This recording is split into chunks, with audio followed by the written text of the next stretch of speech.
Mesdames, Messieurs, bonjour à toutes et à tous et bienvenue dans cette nouvelle vidéo. J'espère que vous allez bien. Aujourd'hui, je vous retrouve pour parler de la brunelle commune, une plante médicinale et comestible à la fois. Regardez-moi cette plante, elle est super jolie.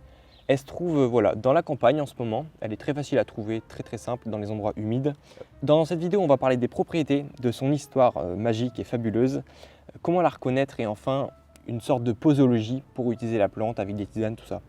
Donc pour ceux que ça intéresse, j'ai mis dans la description les timecodes de la vidéo. Donc pour passer finalement, vous avez juste à cliquer sur les timecodes en bleu. Comme ça, vous allez directement aller sur la partie qui vous intéresse dans la vidéo. Mais bon, pour ceux qui veulent la suivre, je vous invite à la suivre.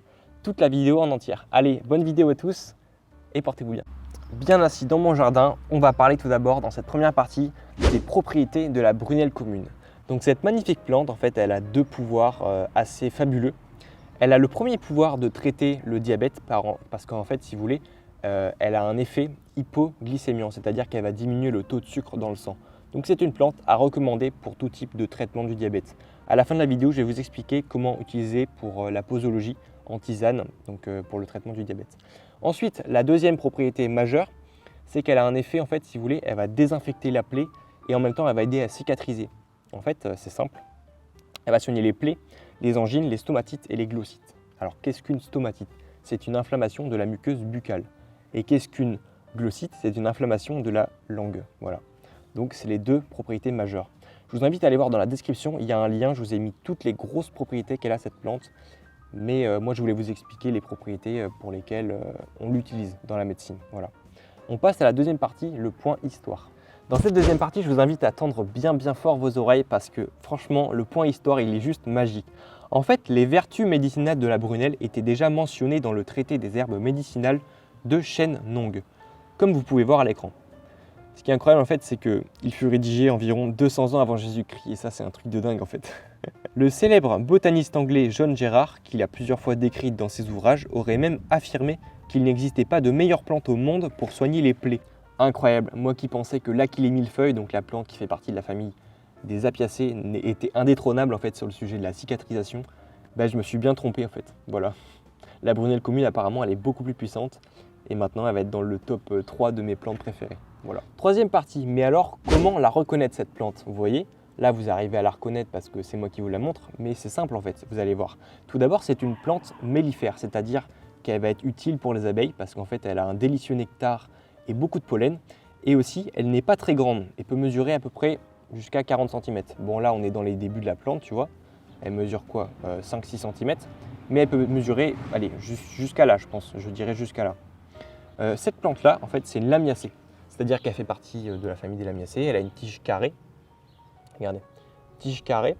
Et elle a des poils sur les feuilles qui sont assez velus. Elle a également des fleurs qui sont disposées en épi sur la tige.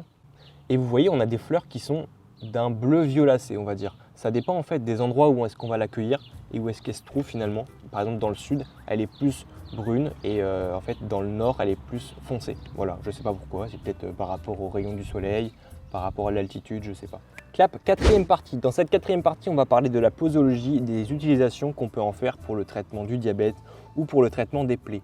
Tout d'abord, il faut savoir que cette plante-là, elle pousse dans plein d'endroits. Elle pousse à la campagne, dans les prés, dans les chemins, en fait, dans tous les endroits qui sont à peu près humides et ensoleillés à la fois. C'est vraiment une plante qui aime l'humidité, je vous promets. J'en trouve que dans ces endroits-là finalement. Donc, pour le diabète, en fait, je vais vous conseiller de prendre 40 grammes soit de sommité fleurie, soit de feuilles. Ça dépend en fait parce que les fleurs, en fait, elles vont rarement tenir. Donc, si vous voulez faire ça, c'est maintenant qu'il faut le faire.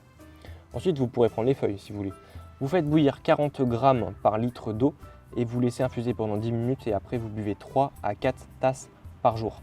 Ensuite, pour tout ce qui est traitement des plaies, des cicatrices, des angines ou stomatites, je vous conseille pareil de prendre les feuilles, mais ensuite vous les mâchez et après ça va faire finalement une purée et après vous appliquez directement sur les plaies. Pour tout ce qui est décoction, vous faites bouillir 40 grammes par litre d'eau. Et après, c'est à utiliser en bain de bouche pour tout ce qui est stomatite et problème de bouche. Donc voilà, c'est déjà la fin de cette vidéo. J'espère qu'elle vous a plu. Si ça vous a plu, vous pouvez laisser votre like, vous pouvez poser votre petit pouce bleu, ce serait sympa. Si vous voulez retrouver des vidéos recettes cuisine ou des vidéos finalement explications de propriétés plantes sauvages comestibles, vous pouvez vous abonner, ça mange pas de pain, comme ça vous allez apprendre plein de choses. La semaine prochaine, on parle de la mauve officinale. Yes, il y en a juste là, regarde. Yes, la mauve officinale. Regardez-moi cette plante. En décoration de salade, elle est excellente. Et même finalement, quand tu la manges, elle est excellente aussi. Donc, on se donne rendez-vous peut-être vendredi prochain ou vendredi dans 2 semaines à 15 h comme d'habitude. J'espère que vous serez là. Et moi, je vous dis à la semaine prochaine ou à bientôt pour de nouvelles vidéos. C'était Valentin en direct de YouTube. Bonne soirée à tous, bonne nuit ou bonne matinée à tous. Ciao!